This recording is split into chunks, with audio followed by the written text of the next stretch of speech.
알게 될 때 철들었다 그렇게 말하지 않습니까? 목회도 그런 것 같습니다.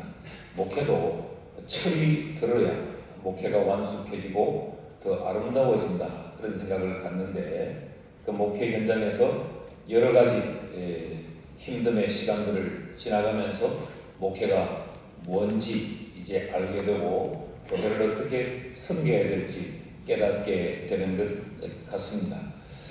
오늘 우리가 잠깐 보았던 28장 1절의 이 말씀은 27장의 사건이 있고 난 이후에 마치 하나의 깨달음처럼 하는 이야기입니다. 우리가 구조된 후에 안적 그 성은 멜리데라 하더라. 27장에 우리가 잘 아는 대로 유라굴로 광풍이 일어나서 바울의 일행이 죽음의 지경을 만나게 되지 않습니까? 보름간에 별도 해도 달도 보이지 않는 그런 시간을 지나다가 얼마나 두렵고 얼마나 힘들었겠습니까? 선한 사역을 하는 길에 로마로 붙들려 앞송되다가 그런 광풍을 만난 거지요. 그럴 때 하나님께서 말씀을 주십니다. 두려워하지 마라. 어느 한 섬에 네가 걸릴 것이다. 이 말씀을 받고 위로가 되기도 했지만 그러나 그 배에 탄 사람 모두는 그 섬이 어떤 섬인지 알 수가 없었고 어떤 방법으로 하나님이 이들을 지켜주실지를 전혀 몰랐던 겁니다. 그래서 28장 1절에 보니까 어느 한 섬에 이들이 표류하다가 당도하게 됐는데 보니까 그 섬이 멜리데, 오늘날 몰타 섬이더라. 여기서 구조된 후에 그 말씀했던 섬이 바로 이 섬인가를 알았다라고 이야기합니다. 이 멜리데가 가르쳐주는 몇 가지 교훈이 있다고 생각해요. 멜리데를 통해서 첫 번째 바울이 이 깨달은 것이 안 것이 뭘까? 하나님은 약속하신 대로 그 약속을 지키신다. 신실하신 하나님을 깨달았던 것 같아요. 자, 사투를 벌리고 있는 중에 어느 한 섬에 걸릴 거니까 두려워하지 마라. 단순한 위로일 수도 있었습니다.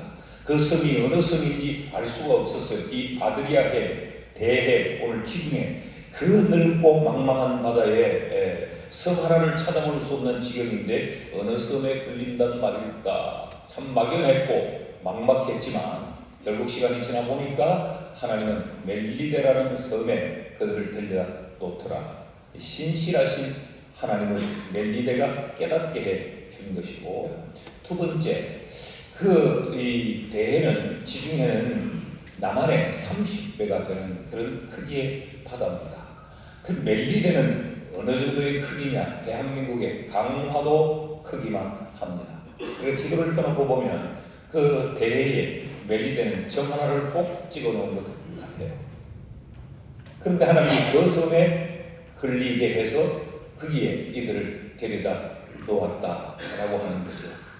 그러니까 이 섬에 도착하고 보니까 하나님이 우리를 이 섬에 데려다 놓으셨구나라는 걸 지금 바울이 깨닫는 거죠.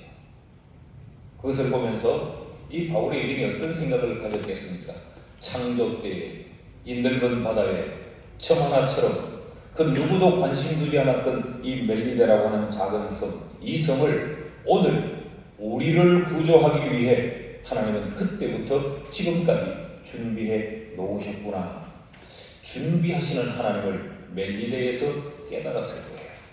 저 섬 하나, 이 넓은 바다에 아무런 가치도 없고 누구 하나 주목하지 않지만 하나님은 창조 때부터 이미 오늘 이 순간에 바울의 일행을 위해 하나님은 준비해 놓으셨다라는 것을 멜리데를 통하여서 바울이 깨닫게 됩니다. 그리고 또 하나 멜리데가 깨닫게 하는 것이 하나 있습니다. 지금 바울의 일행은 로마를 향해 가고 있습니다. 압송을 당해 가긴 하지만 로마를 향해 가고 있는데 이 광풍이 어떤 광풍이었느냐? 서남풍이었어요. 그러니까 지금 이 광풍으로 인해서 바울의 일행을 막 정신없이 몰고 갔는데 이 해도 달도 보이지 않는 보름의 시간, 지척을 분간할 수 없었단 말이죠. 그래서 살려고 배에 있는 기구들을 버리고 식량을 버리고 온갖 짓을 다 했는데 이 배가 도대체 어디로 갈 것인가? 그런데 멜리데라고 하는 섬에 도착하고 보니까 바로 로마라고 하는 육지로 넘어가는 그 관문에 있는 멜리데의 섬에 데려다 놓더라. 아, 하나님은 인도하시는 하나님이시구나. 이 신실하심과 준비하심과 인도하심이 멜리데를 통하여 깨닫게 되는 겁니다. 그래서 오늘 28장 1절에 보면 우리가 구조된 후에 안적, 그러니까 이 풍랑에 휩싸여 있을 때, 이때는 하나님이 얼마나 신실하신가, 하나님이 우리를 위해 뭘 준비해 놓으셨는가, 하나님이 우리를 어디로 인도하시는가, 이걸 도무지 알 수 없는 것이죠. 그런데 멜리데에 도착하고 보니까 아하, 하나님은 이렇게 신실하시네.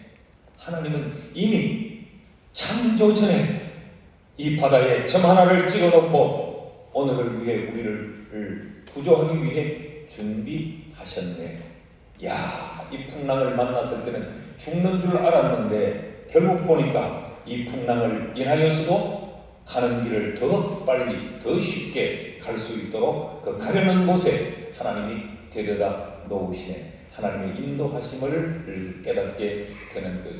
오늘 대구 교직자협의회를 보면 우리 여기 계신 우리 선배들에 의해서 출발이 될 때 이 모임이 어떻게 될지, 또 이 모임이 어느 방향으로 나갈지, 이 모임을 누가 섬길지 우리는 아무것도 몰랐습니다. 그런데 세월의 풍랑을 지나오면서 보면 하나님은 그때마다 하나님은 하나님의 계획대로 신실하시게 이 교직자협의회를 인도해 오셨을 뿐만 아니라 그때마다 교직자협의회를 잘 섬겨갈 수 있는 일꾼들을 하나님은 미리 준비해 놓으셨고, 그리고 이 대구 교직자협의회가 선한 길로 갈 수 있도록 하나님은 다 인도하시는 것, 우리가 오늘 총회 현장에서도 다시 한번 확인할 수 있다고 믿습니다. 우리 총회를 봐도 그렇습니다.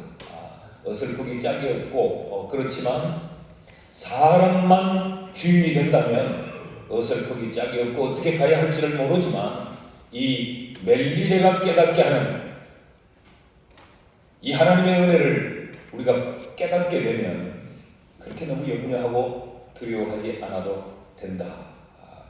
저희 아버님이 늘 제게 그런 말씀을 하셨어요. 참 네가 목사 될 줄 몰랐다. 그러겠죠. 목사 될 줄 몰랐고 제 친구들이 또 그렇게 이야기합니다. 네가 반야울교회를 그렇게 목회할 줄 몰랐다.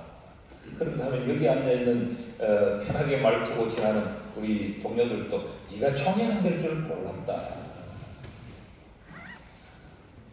멜리데가 오늘 우리에게 다시 한번 이렇게 감격스러워졌으면 좋겠어요. 그래서 오늘 제목을 멜리데, 목회를 하면서 목회에 철이 들면 멜리데 할 수 있습니다. 목회에 철이 들어가면 하나님은 신실하시네.